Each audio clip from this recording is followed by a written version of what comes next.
ওম নমঃ শ্রী ভগবতে প্রণবায়। ভারত সেবাশ্রম সঙ্গে প্রাণ প্রতিষ্ঠাতা অলৌকিক দিব্যশক্তি সম্পন্ন মহাপুরুষ যুগাচার্য শ্রীমৎ স্বামী প্রণবানন্দজি মহারাজ। শ্রীমৎ স্বামী পূর্ণানন্দজি মহারাজ কথিত কয়েকটি ঘটনা আজ আমি আপনাদের সামনে তুলে ধরছি। ভুল হলে মাফ করবেন। ব্রহ্মচারী বিজয়ের দেহত্যাগ। ব্রহ্মচারী বিজয় ও পূর্ণ মানে স্বামী চিদ্ঘনানন্দজি মহারাজ দুজনেই বাজিতপুরে নাগ পরিবারের সন্তান ও সহোদর ভ্রাতা। উভয়ে কিশোর বয়সে সংসার ত্যাগ করিয়া শ্রী শ্রী আচার্যদেবের শ্রীচরণে আশ্রয় গ্রহণ করে। বিজয় ব্রহ্মচর্য সংস্কার এবং পুণ্য সন্ন্যাস সংস্কার প্রাপ্ত হয়। পুণ্যের নাম হয় স্বামী চিদ্ঘনানন্দ। ইহারা উভয়ে ভগবান আচার্যদেবের একান্ত ও অন্তরঙ্গ ও কঠোর সাধননিষ্ঠ ছিল। সর্বজ্ঞ অন্তর্যামী আচার্যদেব তাহাদের আয়ু স্বল্প বুঝিয়া তাহাদেরকে সবসময় মৃত্যু চিন্তা করিয়া সর্বদা ধ্যান জপ তপস্যায় নিযুক্ত রাখতেন।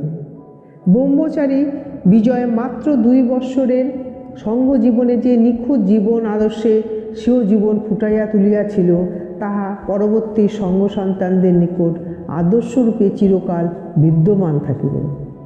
ইংরাজি 1926 খ্রিস্টাব্দে ব্রহ্মচারী বিজয় শ্রী গুরুচরণে চিরবিশ্রাম লাভ করে। নিদারুণ বসন্ত রোগে তাহার জীবনাবসান হয়। শ্রীমৎ স্বামী পূর্ণানন্দজি বললেন, শ্রী শ্রী আচার্যদেব ব্রহ্মচারী বিজয়ের মৃত্যুর সময় যত বেশি সময় তাহার শয্যাপাশে ছিলেন অত বেশি সময় অন্য কাহারও নিকট ছিলেন না। প্রায় 8 ঘণ্টা যাবৎ তিনি তাহার নিকট ছিলেন। তারপর তাহার ঘর হইতে বাহির হইয়া আসিয়ায় স্বামী বেদানন্দজিকে বলেন, যাও শ্মশান যাত্রার সব জোগাড় করো গিয়া। তখনও কিন্তু তাহার দেহত্যাগ হয়নি।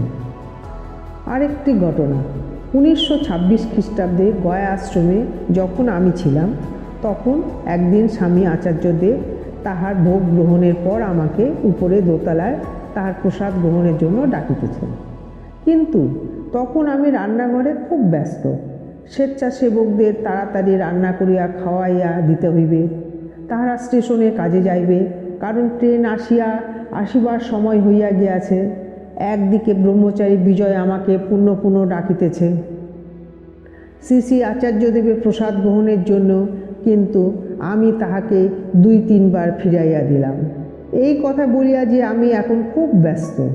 কাজের শেষে তাহাকে গিয়া প্রণাম করিতেই তিনি গম্ভীরভাবে আমাকে বলিলেন, আজ তুমি যে অপরাধ করিয়াছ তাহাতে তুমি এই প্রসাদ পাইবার উপযুক্ত নও। পরে নানাভাবে আমাকে বুঝাইয়া দিলেন যে শ্রীগুরুর আদেশ নির্দেশ নির্বিচারে পালন করাই হলো শিষ্য সাধকের একমাত্র সাধনা, নইলে শুধু কাজের কোনো মূল্যই নাই। আরেকটি ঘটনা, গয়া আশ্রমের ছাদের উপর মাটির টবের মধ্যে একটি তুলসী গাছ ছিল। সেটি কেহ যত্ন করিত না, অবহেলার মধ্যে পড়িয়াছিল। একদিন শ্রী শ্রী ঠাকুর তাহা দেখিয়া আমাকে বলিলেন, ইহা এইভাবে রাখিতে নাই, ইহাতে রোজ জল দিতে হয়, যত্ন করিতে হয়, অবহেলা করিলে পাপ হয়। আমার প্রথম ভগবত দর্শন হয় এই তুলসী গাছে। তখন আমার বয়স 6 বৎসর মাত্র। 5 মিনিট তুলসী গাছের দিকে তাকাইয়া থাকলে সে কথা বলে। ওং তৎসৎ। ওং গুরু কৃপা হি কেবলম। ওং গুরু কৃপা হি কেবলম।